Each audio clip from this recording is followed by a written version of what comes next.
pessoal, tudo bom com vocês? Estamos aqui novamente, canal BD cuidando de você para mais esta aula. Então, fiquem hoje até o final desse vídeo, certo? Que vai ser bênção para a sua vida. Eu quero desde já pedir que você, meu querido amigo, não esqueça de deixar o seu like, o seu comentário e de compartilhar. Compartilhe esse vídeo no seu grupo do WhatsApp, nas suas redes sociais, para que mais vidas sejam alcançadas pelo poder da palavra de Deus. Meu querido amigo, não esqueça também de se inscrever no nosso canal, tá bom? Nós queremos já continuar contando com o seu apoio, com a sua ajuda, para que nós possamos crescer mais ainda e abençoar mais vidas pelo poder da palavra de Deus. Vamos lá, pessoal. Estamos na nossa lição de número 11, que tem por tema a igreja e suas denominações. Olha só que tema interessante, né, pessoal? Bem oportuno para a época que nós estamos vivendo. Vamos lá. O texto se encontra em Gálatas, capítulo número 1, versículo de número 8, que diz: mas ainda que nós mesmos, ou um anjo do céu, vos anuncie outro evangelho além do que já vos tenho anunciado, que seja anátema. A nossa leitura do dia se encontra em Efésios, capítulo de número 4, versículos de número 1 ao versículo de número 13. Bom, eu só peço que você não se esqueça de verificar os objetivos e de fazer o possível para alcançá-los, para que possamos assim ter uma aula com isso, tá certo? Pessoal, vamos lá. Nessa palavra introdutória eu destaquei aqui dois conceitos. Aliás, um conceito e um outro é basicão de vida. O primeiro conceito está na ideia da pós-modernidade. Nós falamos na lição passada sobre cultura. A ideia de cultura, de haver diversas culturas, diversos costumes e de como o evangelista ele deve trabalhar isso, o seu trabalho missionário. Também tocamos no ponto da pós-modernidade. O que é a pós-modernidade? É uma época que vem depois da modernidade, em que é caracterizada por pensadores independentes, como bem cita o meu amigo Fred, pensadores independentes, que estão prontos a decidir, a escolher e a conhecer a sua própria verdade e ignorar as verdades que já existem. Eles criaram, inventaram verdades para si. Essa é uma ideia, esse é um costume que é oriundo da nossa época, nós somos reféns disso. E como é que nós como igreja devemos nos comportar diante dele? Esse é o dilema que nós queremos trazer nesse momento. Você se lembra de quando você era criança, que a sua mãe te dizia algo: olha, você deve ser assim, se você não for você vai apanhar, ou se você deve ser assim, deve me obedecer. Os nossos pais trouxeram para nós instruções e nos lançaram ao mundo e levaram nós a tomarmos cuidado com o que de ruim pudesse acontecer. E a partir disso nós olhamos a igreja. A igreja, existem instruções bíblicas na palavra de Deus, né? Na sã doutrina que Deus dá para a sua igreja, para que ela viva essas instruções e seja uma igreja saudável, uma igreja abençoada pela palavra de Deus. Então, o primeiro ponto dessa introdução é que existem muitas denominações.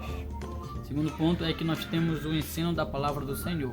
Seguindo o ensino, nós vamos ser uma igreja genuína e não levada por qualquer vento de doutrina, como diz a palavra de Deus. Você entende isso? Então vamos lá. O tópico de número 1 ele tem por tema Igreja no Novo Testamento.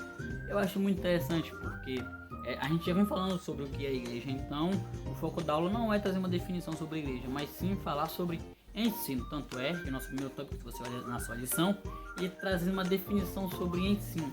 E aí ele nos vem com a palavra doutrina, que no grego é didache, quer dizer instrução, ou aquilo que é ensinado. Em Mateus capítulo número 7, versículo 28, fala sobre os ensinamentos de Jesus. Jesus traz ensinamentos.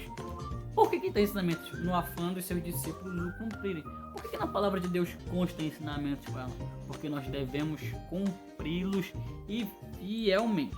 Perceba que então a doutrina bíblica ela passa a ser um conjunto de princípios com base nas Sagradas Escrituras. São princípios ordenados com base na palavra de Deus. Qualquer ensino que não tenha por base a palavra de Deus deve ser desprezado. Mas eu quero trazer uma outra questão aqui, que é exatamente a ideia de doutrina. Criou-se a ideia no nosso meio, principalmente assembleiano, que doutrina quer dizer usos e costumes. Queridos, doutrina não é usos e costumes. Doutrina é ensino da palavra de Deus. Então é bom nós tirarmos esse pensamento da nossa mente, porque isso acaba trazendo uma ideia negativa sobre o que é doutrina. E doutrina não é isso. Doutrina é ensino. Você entende isso? Deixe seu like aí, se você entende, se você quiser comentar isso, fique à vontade. Olha lá. E no parágrafo seguinte, o nosso comentário trouxe sobre as diversas denominações. Por que elas existem?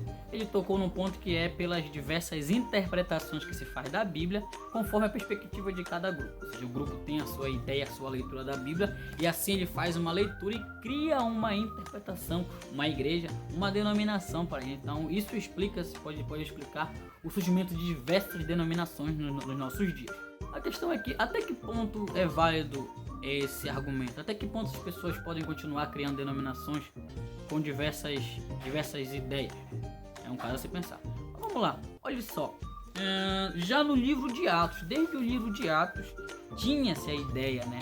Tinha-se esse pensamento de um grupo que entende aqui, que segue a esse, né? Que segue a esse líder, que é fiel a esse, que critica o outro. Desde a época de Atos tinha.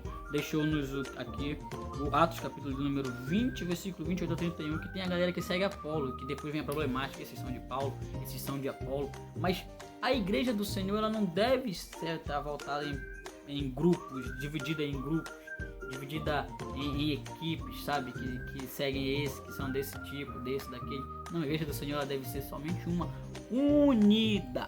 Eu estou adiantando isso nesse momento.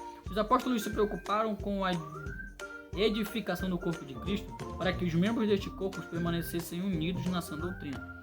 O que mantém uma igreja unida é o ensino, é a sã doutrina, é a palavra de Deus. Se não tem ensino, os membros... Por que o ensino ele mantém o membro lá? Porque quando não tem doutrina, ele está procurando uma verdade para ele. Eu te falei que nós estamos numa pós-modernidade. Ele procura uma verdade. Quando ele não encontra na sua igreja, quando falta o ensino das escrituras sagradas, ele vai buscar em outra denominação. E a internet está aí, para isso. Então você, meu querido pastor, você, meu querido líder, professor, você deve ensinar a palavra de Deus com afinco, com ousadia, com vontade, para que as suas ovelhas não vá em outros locais buscar ensino, tá bom? Nosso tópico de número 12 tem por tema o seguinte, variedade de denominações. Como é que a gente entende? Da onde surgiu essa ideia de denominação? De várias denominações. Quando foi que começou a aparecer? Vamos entender isso um pouquinho numa ideia bem geral. Temos a igreja estabelecida por Jesus Cristo, conforme chama Mateus capítulo 16, versículo 18. Ele estabeleceu uma igreja ali, ponto. E aí a história foi se desencadeando, foi crescendo. A igreja do Senhor foi sendo perseguida, mas chegou um tempo em que uniram a igreja ao Estado e criou-se a igreja católica, apostólica, romana, que você e eu sabemos. E quem gosta um pouquinho de história vai perceber como que a história ela mostra a mudança, né, que criou-se nessa igreja. Essa igreja ela passou-se a ser muito partidária, muito defensora do Estado, e muitos dogmas entraram nela, de modo que o ensino da Bíblia deixou-se de lado. E o que predominou foi pessoas ali se beneficiando dela para fins particulares. E aí ela deixou ali o seu sentido de igreja ali e passou a ser uma instituição qualquer.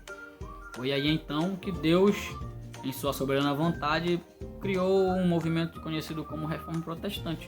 O monge Martinho Lutero recusou-se a esse modelo de igreja, né, de uma instituição favorável ao Papa e que beneficiava o Estado. Enfim, ele se recusou a isso e levantou ali 95 teses para protestar. E dentro dessas 95 teses, se você for ler, se você puder ler, você vai encontrar cada um dos protestos de Lutero. Ele protesta contra a falta de ensino, ele protesta contra as indulgências, ele protesta contra o Papa, ele protesta contra diversas coisas, fazendo com que assim acontecesse no ano de 1517 a Reforma Protestante, onde tem-se ali a primeira ideia de separação entre igreja e Estado. E ali surge um grupo chamado de protestante. E alguém diz que protestante é aquele que protesta contra algo. Veio um documento pós-reforma ali chamado de uma bula, esqueci o nome, em que era um documento de protesto. Então, a partir desse documento criou-se a ideia de protestante. É alguém que está protestando contra algo. E então, a partir disso, surgiram os evangélicos, que eles se apartaram da igreja católica. Então esse é um paralelo, rapidamente paralelo histórico para a gente entender isso. Então a partir disso tem-se uma divisão e surgimento desses evangélicos. Esses evangélicos começam a pensar independente.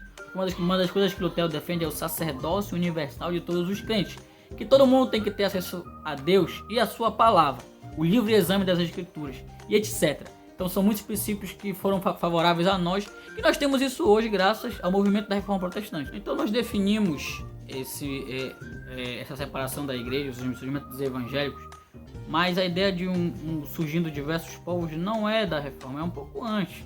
A nossa lição foi muito bem quando tocou no ponto em que os diversos grupos já existiam. Quando você vai ler as epístolas de Paulo, você vai ver que cada uma ele vai lidar com um problema específico na igreja. Por exemplo, quando você vai ler a carta aos Gálatas, você vai ver que existiam ali pessoas querendo trazer novamente os costumes da antiga aliança, dizendo, por exemplo, a ideia de se circuncidar, e outros. Quando você vai ler a epístola aos Colossenses, você vai ver que existiam pessoas lá que queriam questionar se Jesus era de fato Deus, se ele tinha pisado aqui na terra mesmo.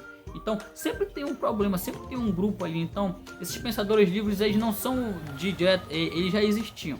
Tanto é que tem o problema dos que seguem Apolo, dos que seguem Paulo, dos que seguem Pedro, e por aí vai. Haviam também os judaizantes, que também estão um pouco desse problema dos colossenses. Sempre existem pessoas ali procurando pensar por si só. Então eles já existiam ainda ali no primeiro século. Então, você vê que é uma problemática um pouco antiga, né? O ponto 2.2, ele diz ensinamentos de heresias. Mas o que seria uma heresia? Uma heresia, ele é um ensino que, embora tenha um ponto da Bíblia, um ponto da palavra de Deus, da verdade, ela é distorcida. É distorcida para uma finalidade. Existem diversas heresias. Mas eu tenho que tomar cuidado, porque às vezes um erro teológico ele não é uma heresia, tá? Você precisa entender isso. Tem gente querendo crucificar os outros aí por entender a Bíblia diferente deles. Não, heresia é heresia e erro é erro. Todo mundo erra. Enfim, não estamos aqui para falar disso. Mas algumas heresias nós podemos perceber, como por exemplo, quando o apóstolo João escreve a sua segunda epístola, no capítulo de número 1, versículo de número 7 ao 11, quando ele fala que ali existiam pessoas que negavam a divindade de Cristo. Ele dizia isso, negar pontos fundamentais da fé cristã. Essa pessoa que negou, por exemplo, que Jesus de fato foi Deus, ele é um herege. A pessoa que nega a suficiência das escrituras, a inerência das escrituras, essa pessoa é um herege. Nós temos que saber encontrar esses pontos para não sermos enganados por esses diversos ensinos. Hoje mesmo existem essas ideias no nosso meio, criticando a divindade de Jesus, falando que Jesus não ressuscitou de fato. Isso é uma heresia e deve ser desprezado por nós e por você, meu querido adolescente, aluno da escola dominical. Você sabe o que é e o que não é, então nós devemos desprezar falsos ensinos. Também está em 2 Pedro, capítulo de número 2 em diante, que fala também sobre o problema dessas heresias e como que nós temos que tomar cuidado diante delas. Neste cenário coexistiram, por exemplo, os gnósticos, sustentavam um modelo dualista. Os ebionistas negavam a divindade de Cristo. Os apolinários defendiam que Jesus teria corpo humano e mente divina. Os montanistas pregavam uma nova revelação concedida a eles. Os arianos acreditavam que Jesus era um ser criado, ao invés de coeterno com Deus. Perceba uma coisa que eu destaco aqui, os montanistas, que eles pregavam uma nova revelação concedida a eles. É muito comum alguém que criou uma denominação pautada numa revelação que ele recebeu de Deus. Tem muitas seitas embasadas nisso que você já pode ir refletindo, tá? Quantas igrejas não saíram da nossa porque receberam uma revelação e hoje ensinam de maneira errada? Então são reflexões que nós já podemos ir pensando como que eles estão presentes no nosso meio, que nós temos que saber defini-lo e tomar todo o cuidado possível. O tópico de número 2.3 ele diz assim: denominações após a reforma. Após a reforma protestante surgiu as primeiras igrejas evangélicas. Essa divisão ocorreu por não haver consenso sobre algumas diferenças teológicas acentuadas, bem como uma grande diversificação litúrgica. Perceba que eles acabavam por discordar de algumas coisas e ali eles iam criando denominações a partir disso.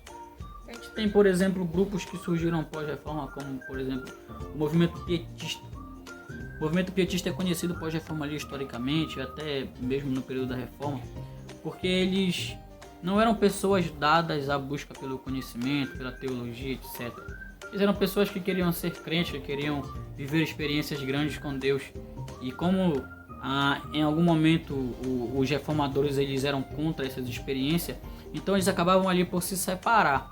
Você tem ali diversos grupos como os pietistas e outros que você vai ver que a história vai movendo, você vai ver o surgimento dos metodistas, que eram pessoas também que buscavam em demasia as experiências, os calvinistas, né, os luteranos, os anglicanos, sempre são pessoas que estão ali discordando de um outro ponto e vão seguir a sua própria ideia denominacional, o que até certo ponto a gente entende, né, ainda mais historicamente falando.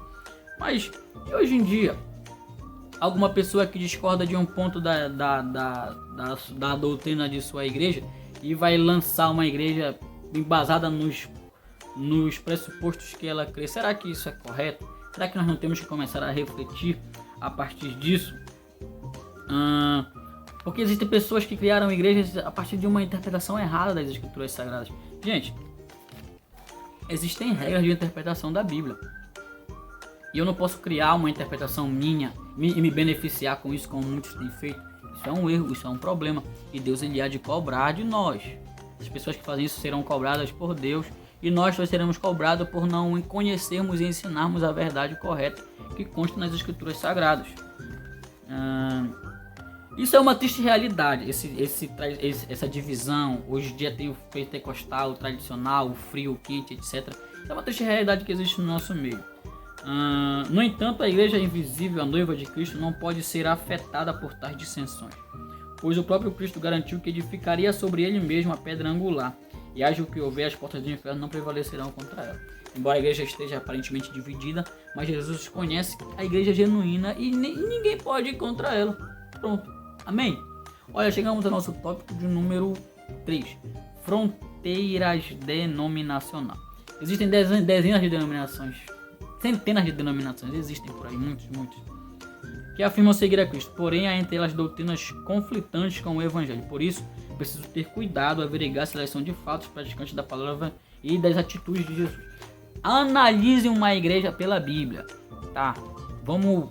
O que é que ele ensina lá? Isso eu vou verificar na palavra de Deus. Será se consta? Se não consta, a gente deve menosprezar. Eu não posso largar uma igreja que é bíblica por uma igreja que é um modismo, que é uma moda, e como que tem hoje em dia, né?